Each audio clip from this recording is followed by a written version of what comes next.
Cinema ലോകത്തെ വാർത്തകളും വിശേഷങ്ങളും അറിയാൻ ഈ ചാനൽ സബ്സ്ക്രൈബ് ചെയ്യൂ. രാജുമോൻ ഒരിക്കൽ എന്നോട് ചോദിച്ചു, അങ്കിളിന്റെ ഫാദർ ആരാണ്? ഞാൻ പറഞ്ഞു, ഒരു രാജാവാണെന്ന്. കിരീടവും ചെങ്കോലും സിംഹാസനമുള്ള ഒരു രാജാവ്.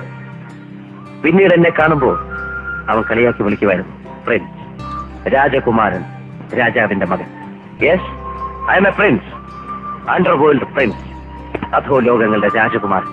മോഹൻലാലിന്റെ നാവിൽ നിന്ന് വീണ ഈ ഡയലോഗ് 3 പതിറ്റാണ്ടുകൾക്കിപ്പുറം ഇപ്പോഴും ആരാധകരുടെ നാവിലുണ്ട്. ലാലിനെ സൂപ്പർ താര പദവിയിലേക്ക് ഉയർത്തിയ ചിത്രം. അവിടെ നിന്ന് അങ്ങോട്ടുള്ള മോഹൻലാലിന്റെ കരിയർ നേട്ടത്തിന് കേരളീയർ സാക്ഷിയായി. പക്ഷെ മോഹൻലാലിനോട് ആ ചോദ്യം ചോദിച്ച രാജുമോൻ എവിടെ? ദാ ഇവിടെയുണ്ട്. സിനിമയുടെ വെള്ളി വെളിച്ചത്തിൽ നിന്ന് കാടിന്റെ ദൃശ്യഭംഗിയിലേക്ക് പോയി ആ രാജുമോൻ. പ്രശോഭ് എന്നാണ് രാജുമോന്റെ യഥാർത്ഥ പേര്. 38 വയസ്സുകാരനായ പ്രശോഭ് ഇന്ന് അറിയപ്പെടുന്ന വൈൽഡ് ലൈഫ് ഫോട്ടോഗ്രാഫറാണ്. ബാങ്ക് ജോലി ഉപേക്ഷിച്ച പ്രശോഭ് വൈൽഡ് ലൈഫ് ഫോട്ടോഗ്രാഫറായി യാത്ര തുടങ്ങിയത്. കഴിഞ്ഞ വർഷം സംസ്ഥാന വനം വന്യജീവി വകുപ്പിന്റെ ഫോട്ടോഗ്രാഫി അവാർഡുകൾ പ്രശോഭിനായിരുന്നു. അച്ഛന്റെ ബന്ധുവായ ഭരത് ബാലൻ കെ നായർ പറഞ്ഞിട്ടാണ് ഭരതൻ സംവിധാനം ചെയ്ത കാറ്റത്തെ കിളിക്കൂട് എന്ന ചിത്രത്തിൽ കുഞ്ഞു പ്രശോഭ് അഭിനയിച്ചത്. തുടർന്ന് 80കളിലെ പല സിനിമകളിലും പ്രശോഭ് സാന്നിധ്യം അറിയിച്ചു. MTയുടെ തിരക്കഥയിൽ IV ശശി സംവിധാനം ചെയ്ത ആൾക്കൂട്ടത്തിൽ തനിയെ എന്ന ചിത്രത്തിലൂടെ മികച്ച നടനുള്ള സംസ്ഥാന പുരസ്കാരം സ്വന്തമാക്കി. എന്നാൽ വളർന്നപ്പോൾ പ്രശോഭ് സിനിമ പൂർണ്ണമായും ഉപേക്ഷിച്ചു. കോഴിക്കോട് ദേവഗിരി സെയിന്റ് കോളേജിൽ നിന്ന് M.Com പാസ്സായ ശേഷം ബാങ്ക് ഉദ്യോഗസ്ഥനായി ജോലി ചെയ്തു.